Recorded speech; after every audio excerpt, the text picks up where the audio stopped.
Joining us for another edition of Meet the Mustangs, this time with his athletic director hat on, Scott Woodard. Scott, boy, there's a lot of things going on around WNMU athletics this season.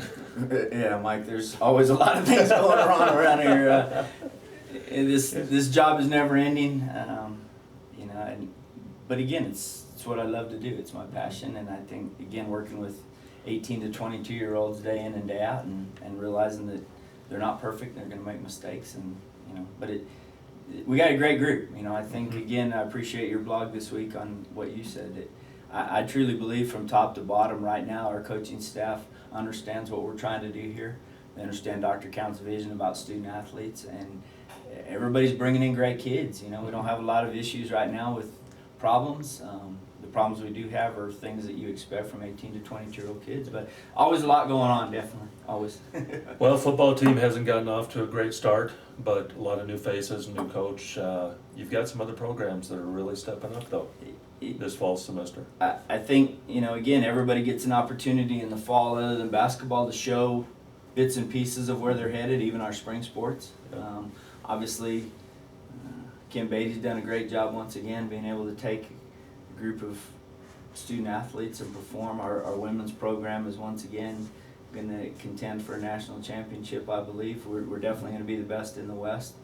I think we showed that this weekend again, being able to go to Phoenix and compete with just about everybody on the west of the Mississippi was at that tournament, and to be able to go in there and even though technically I guess on a scorecard sheet it shows that we finished second, but yeah, we obviously have the same score as Western Washington when the tournament ends.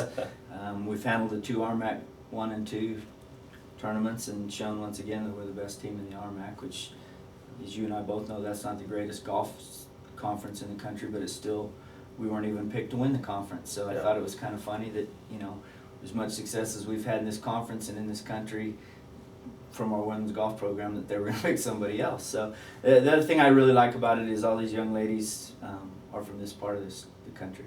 And we've got one from Phoenix, but we're playing with New Mexico kids. And once again, people that say you can't win with New Mexico kids, you can. They have to be the right ones. And obviously they may not be ready as 18-year-old freshmen, but he's proven, that we've been able to take a couple kids that went to other programs and decided they wanted to play and they wanted to be on the team that traveled, and they've done a great job. So men's golf, again, I think once we get all the pieces there, we're young and inexperienced, and we didn't play well in the first tournament. I think we were a little awestruck. We came back this last weekend and played a lot better. And having only one coach hurts us, because that means Coach Beatty's got to pick and choose where he is.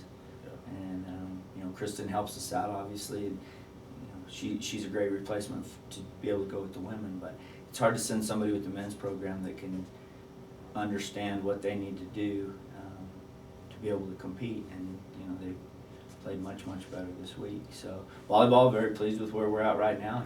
Jim's taking a program that was young last year with a lot of freshmen, and we went on the road to Hawaii to open the season, and it was good for the young ladies from Hawaii to be able to go home and held our own. Obviously, again, having played in the Pac West before, we understand that it doesn't matter who you play on the islands. Hawaii volleyball is their number one sport.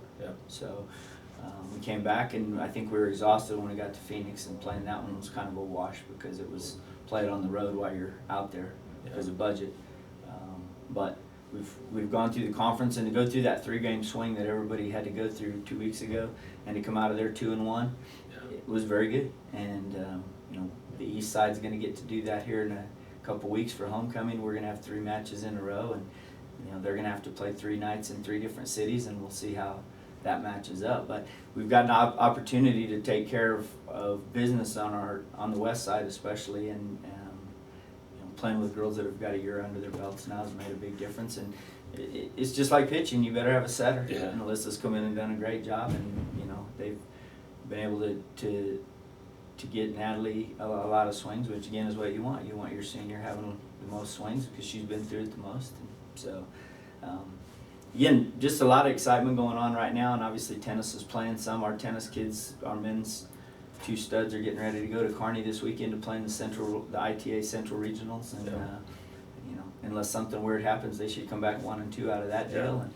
And again, great kids. We've got coaches. Again, it's just like every other the longer you're here, the more you establish yourself with understanding what it takes to recruit to this area, to understanding you're not going to build a program from scratch the first year and go out and win a national championship, or even be competitive for that matter. It's hard because we have demographic and geographic difficulties that other people don't get, and until you understand that and get the right pieces to fit here, it's hard to be successful. Well, you've done a great job, and like I said, folks, find your opportunity, whether on the road or here in Silver City, to come support these kids and support the coaches. You won't be sorry that you did. Scott, thanks for joining us. Thanks, Mike. I appreciate it.